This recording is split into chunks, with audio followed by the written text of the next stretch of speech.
شاهدنا حالة قد تكون صعبة على ميسي وعلى أيضا حكم اللقاء في عملية اتخاذ القرار، لأن ميسي قام بالتدخل يبدو عنيفا. هل كان يستحق ميسي أي ردة فعل من قبل حكم اللقاء برأي كلاوديو؟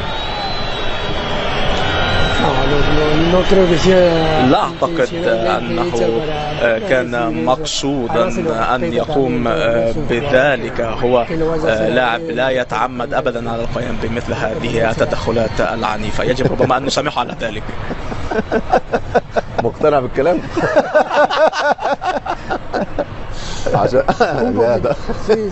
ربما يجب أن نسامحه قليلا، ربما يجب أن نسامحه، ربما يرتكب خطأ صغيرا لا يجب أن نعاقبه على ذلك. كلاوديو، يجب أن تبتعد عن العاطفة قليلا. مع ميسي لا يمكن أن يحدث هذا أبدا. يجب أن نكون عاطفيين. رأيك يا كارت أحمر بس عشان ميسي ما فيهاش حاجة. لا لكن معقد جدا، هذا معقد جدا، صعب.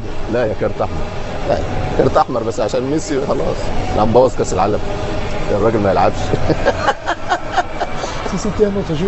لو كان لاعبا آخر لكانت بطاقة حمراء لا شك، لكن عشان ميسي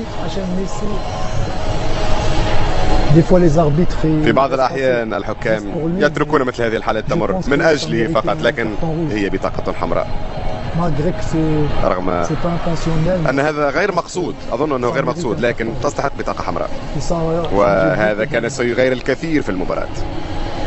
هل تعتقد بأن الحكم يعرف يقرأ نية ميسي في هذا التدخل؟ كلا، ولكن في نهاية الأمر كل الحكام يحمون اللاعبين الكبار. هذه أيضا حالة أخرى. نعم هنا نرى بكل وضوح أيضا بأن هناك وهذه حالة ثالثة قصد. كان يمكن أن نرى 3 بطاقات حمراء، لكانت مباراة أسهل لنا. الآن يعني لربما كلاوديو قد يشاهد بأننا يعني قاسيين قليلا على المنتخب الأرجنتيني.